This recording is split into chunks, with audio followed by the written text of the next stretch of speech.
Hello, I'm Ranger Burt Dunkerley. I'm currently at Richmond National Battlefield in Virginia, but I used to work at Moores Creek National Battlefield, and I loved my time there. It's a great story. One of the things that struck me is how such an important event occurred at such an isolated, remote location.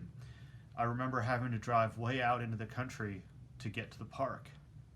But history often happens at such isolated, out of the way places.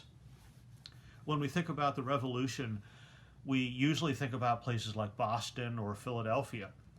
But important events happened at isolated places like Widow Moore's Creek as well. The situation in the winter of 1775 into 1776 was a time of great uncertainty and confusion and people unsure of what decisions to make.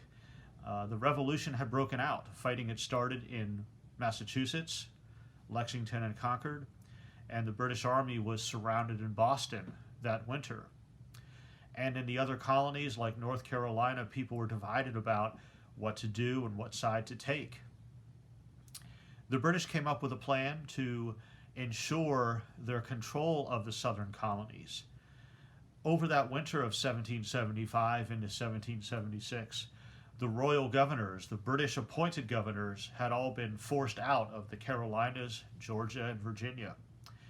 And so the British came up with a plan to send troops from the north down to the North Carolina coast, where they would meet up with loyalists, people who opposed the Revolution, people who did not want to break away from England.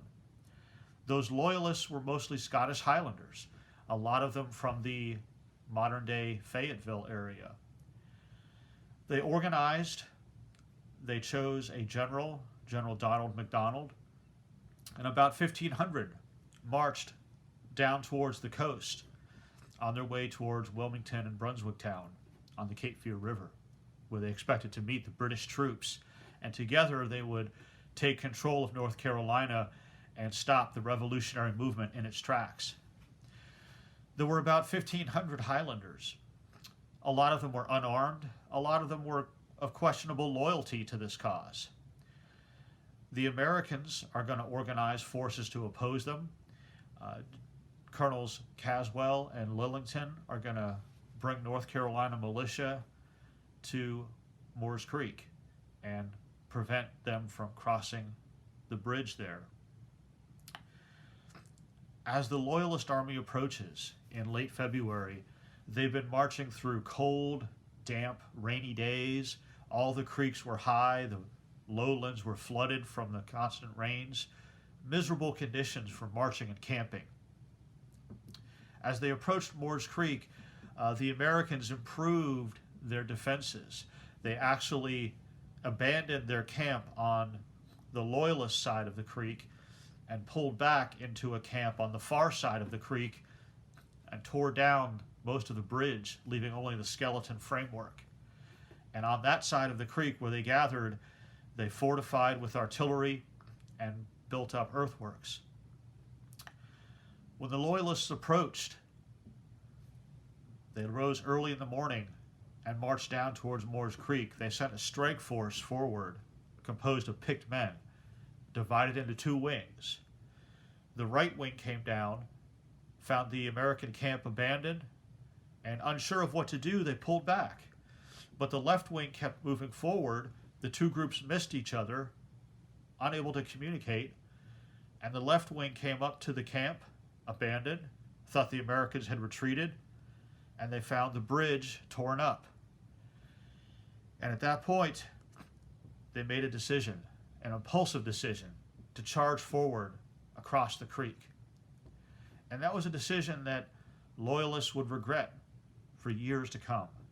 But in the split second that it took to make that decision, about 50 men gingerly crossed the skeleton of the bridge, which had been greased, and charged over to the other side, where the Americans were waiting for them with muskets and artillery.